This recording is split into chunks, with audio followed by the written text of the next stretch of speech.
Hey, all my seventh graders, I hope you're doing great. The first couple of things I wanted to talk to you about this week are your vocab, your article, and your slides are all located in the material tab, the very first tab that you'll see when you enter into classwork for assignments for the week of April 13th through the 17th. You'll need to click on that materials tab, and here is where you'll find all of your vocabulary and everything that's expected for you for this week. Next, your Google Slides are located here, as well as the article for the week. And I know a lot of you have had questions about where is the article. This is where these pieces will be posted every single week from here on out. So this is where you'll find that information. I want to do a quick little overview about Earth and our solar system and also our moon. And what you'll find is a lot of this information you learned early on in elementary school, but for the majority of us, there's a couple things that we do need to add on so that we're prepared for what we're learning about this week. And one of those things that we need to focus on is the difference between rotation and revolution. And so with rotation and revolution, we know that Earth rotates on its axis counterclockwise, and it takes 24 hours for Earth to rotate. We know that there's a fraction involved in that too, but we can estimate about 24 hours for Earth to rotate counterclockwise on its axis. Now, Earth revolves around the sun, and that takes 365 and 1/4 day, which is why we have a leap year.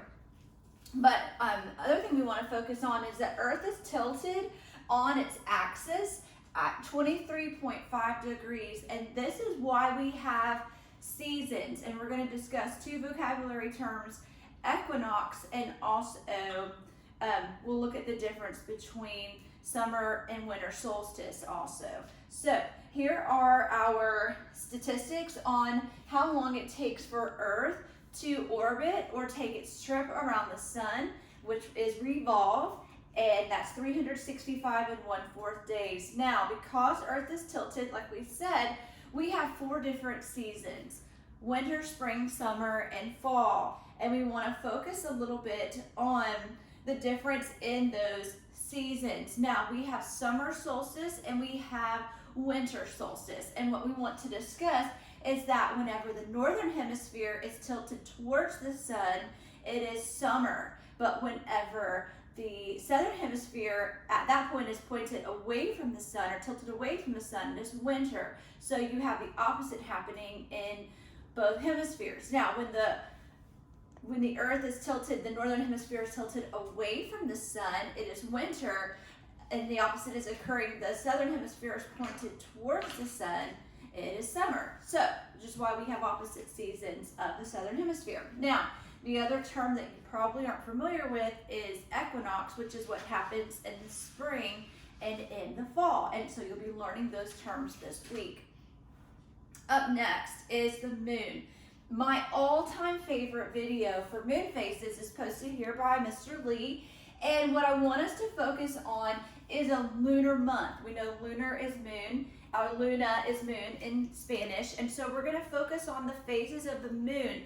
You need to know the difference in these moon phases, specifically new moon, which means no moon, and full moon, which is the complete, what we appear to see the moon lit. Now, we would actually technically call that half moon because it's actually only half that sphere that's fully, completely lit. Or we know the moon is not emitting its own light. It's merely reflecting light from the sun. So we see this takes 2 weeks of a lunar month to go from a new moon to a full moon. What happens, and we want to notice that this is taking place in the right side of the moon, which we see is the moon is waxing on. So this is a waxing crescent. This is a first quarter moon, and notice at this point is a waxing gibbous, when that moon is getting full. So when the moon is growing on from the right side, we call that waxing. When the moon is decreasing, we notice that it's still full from the left side, but it's lessening now on the right side, that is what we call waning. So we notice that we go in that opposite, but we go from a waning gibbous, last quarter, waning crescent, back to the new moon. This is a full lunar month, and it is super important. When you were in 5th grade, you only needed to know new moon, first quarter, full moon, last quarter, back to new moon. You have to know, and I fully believe you'll be questioned on the difference between waxing and waning. Just like Mr. Miyagi said, but you've got to go the opposite direction. We wax on from the right, we wane off. Actually, you're still waning off from the left, but wax on, wane off. Okay, let's keep on looking. Moon basics. You know this, 1969 was the first time Americans landed on the moon. It was Neil Armstrong. You know this, one giant step for man, it's a leap for mankind. We are, if I was standing on Earth and then took a trip to the moon, my weight, because of gravity, would be divided into 1/6. And I tell you this all the time, I'd feel better about my weight because it would be divided by 6. But my mass would not change. Because of the pull or the force of gravity, weight is affected from Earth to the moon. The moon is 1/6 of the gravity that we have here on Earth, but my mass would not change. Now, the moon is about 1/4 of the size of the Earth, and again, the moon only shines because it's reflecting sun. These are basic facts that we've already covered, and you must definitely need to know the phases of the moon. The other things that I want to cover with you are tides. Now, this is an excellent video on the tides by Moo Math and Moo Science, but I want to make sure that you fully understand the difference between a high tide and a low tide. And I'm going to do a great demonstration of this at some point this week, or I encourage you to do it. Take a bucket full of water and take a ball. With gravity, you're going to push that ball into the bucket, and what you notice is the water rises up. That's because of that push of gravity. We also know this too. We're increasing that volume of that density. But what we also know is when the ball is lifted back up, the water draws back in. And so what we know from that is that would be the difference between a high tide, and then once gravity is released, we know that that water recedes. The difference between a high tide and low tide. Next, you've got to know the difference between a spring tide and a neap tide. And again, this is something you will be tested on. And a spring tide is when the moon, the earth, and the sun are all in alignment. This causes our tides to be extreme. And so a spring tide is a higher tide. Now, that's at different points of the month, but I also want you to take a look at a neap tide. And a neap tide is when we see our angle perpendicular. The moon, the earth, and the sun are at a right angle, and a neap tide is actually a less extreme tide. It's a lower than normal tide.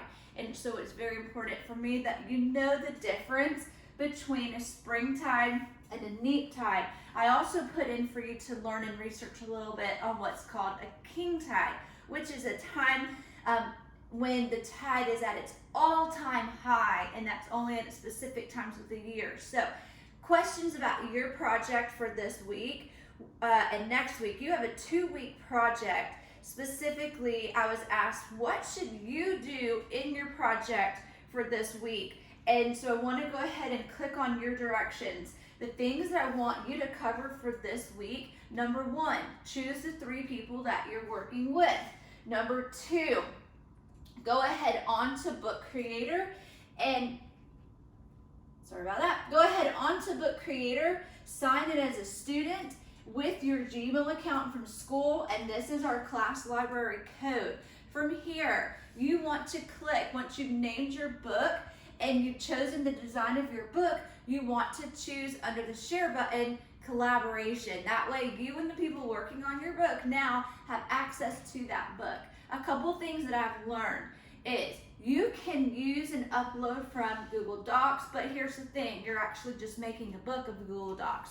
You are creative, you are innovative, and you most definitely could make your books from Book Creator. I trust you, you are smart. Here's what I want to encourage you to do this week. Most definitely go ahead and do the catchy title, start your table of contents. You could go ahead and do your section on the Earth, Earth's rotation, revolution, seasons, the moon's rotation, because we do know that has a rotation, moon's orbit around Earth and its lunar month, which would include those moon phases. Also, you could fit in the tides. Now, every section needs at least 6 quality sentences and images. You're writing this book to inform, but also with the purpose to give it to a 5th or 6th grade student that you would intend on teaching this to. So you want it to be informative, but at the same time, you want them to be interested in your book. So you don't want to bore them to death or to be over their head. You want to teach them with the intent that they're going to learn. So I want to just encourage you to engage those students. I know that you want to know, what do I do this week? Well, you need to do half of this work, or at least a little bit more. Next week, all we're focusing on are solar and lunar eclipses. So if you wait until next week to do all this work, you'll be overwhelmed. I highly recommend that you work hard to cover everything about the Earth, at least up through moon phases. If you want to save tides, eclipses, and your conclusion for next week, that's more than okay, but you want to get at least halfway done with this work this week. Thank you for sticking with me, listening to your lessons and your projects for what's happening. Be sure, if you like what you see, to click that like button and also to subscribe, because as soon as a new video is posted, that way you can know and you don't have to go through all the processes of logging in and that type of thing to find it. So remember, material section is where you find the most important things for this week. And let me know if you have questions. I miss you all and hope you're staying safe. Thanks.